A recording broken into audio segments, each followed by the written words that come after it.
speaking of understanding things, I want to talk about vaccines. Um, woo!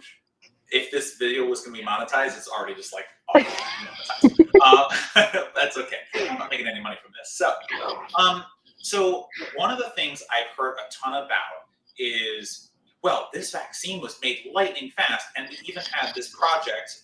The Trump administration, love it or hate it, you had the Operation Warp Speed, which needed a better marketing department. But so to talk about so let's not talk about the operation itself, but what does the mass input of government money do for this type of research, and why the research was done, quote unquote, so fast?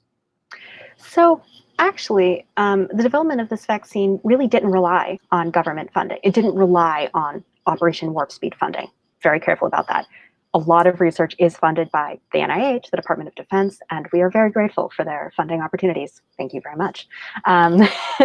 Government does fund so much research, and it's very important. In this case, the speed of the vaccine was not really dependent on that for two reasons. One, there are the content that goes into a vaccine that is specific to the virus, and then there's what's known as the vaccine platform. And this is kind of what that virus information is mounted on. So this is that mRNA vaccine. That's the vaccine platform. The J&J vaccine is what's known as an adenovirus vector vaccine.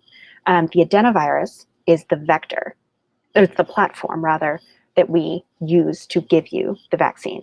If you've ever had a kind of flu shot in your arm, that's a inactivated flu vaccine.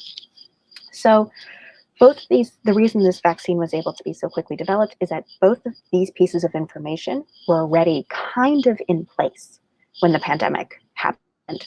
So one, SARS-CoV-1, which SARS-1, people are familiar with from 2004 outbreak, could have been much worse than it was back then. But that really spurred people to be doing coronavirus research. And SARS-CoV-1 and SARS-CoV-2 are in the same family of viruses. So they are relatively similar to each other.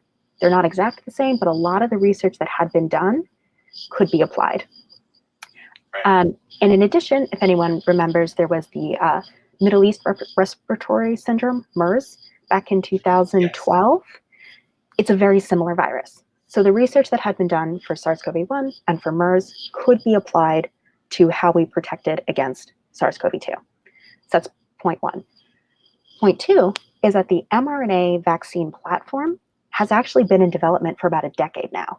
So they've been working on how to make an mRNA vaccine for 10 years. And then once this pandemic happens, there is an influx of money and research, and everyone transitioned to SARS-CoV-2 research. I mean, my lab mate, we're a flu lab. My lab mate's doing a SARS-CoV-2 project because she started during the pandemic and everyone was doing coronavirus research. So it really was the combination of this research had been ongoing for years. So the information was there. And almost every scientist who works in any related field shifted their attention to this research in the same moment. So you kind of had, a confluence of events that helped this come together so quickly. But people have been working on it for a long time. Yeah, that's really great to know. And because people talked a lot about, a vaccine typically takes so many years to get going. But the truth is, we were kind of already doing that research beforehand. We just kind of needed to know what SARS-CoV-2 was about.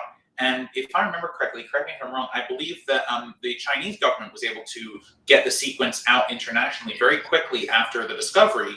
It was about 3 weeks, if I remember. Yeah, which you can testify is lightning speed for something like this. Yeah. I also, I do just want to point out we also got lucky. Evan, I think it's important to recognize that luck did play some role in this, as it does with most scientific breakthroughs. People worked incredibly hard, and right time, right place, because, again, flu, we've been studying for years, we've been working on this, and the flu virus does not lend itself to a universal, highly effective vaccine. It's one huge area of research. So we did get lucky, that this had a stable protein that we could design a vaccine against, and that was effective. It's fantastic. Yeah, and I think people don't really understand that part of it. So it's good to know that, like, you know, one, we had a sense of how this was going to work if there was another type of COV virus, and then you know, 1+1=2, right? We just kind of were able to put it together once all the information was there, and so it really actually did take the amount of time that a vaccine normally takes. We just didn't see it all because we weren't dying of it for 20 years, right? But there was, you know, a decade or 2 decades of research behind it. So I think that's a really important thing for people to know, because I don't think people ever saw any of that. And you know, people only started seeing these cases of virus come in, you know, late 2019, early 2020, and now in, you know, January 2021, people are. I mean, it's not January now, just anyway. But in January 2021, people were getting vaccines, right? These vaccines had been approved.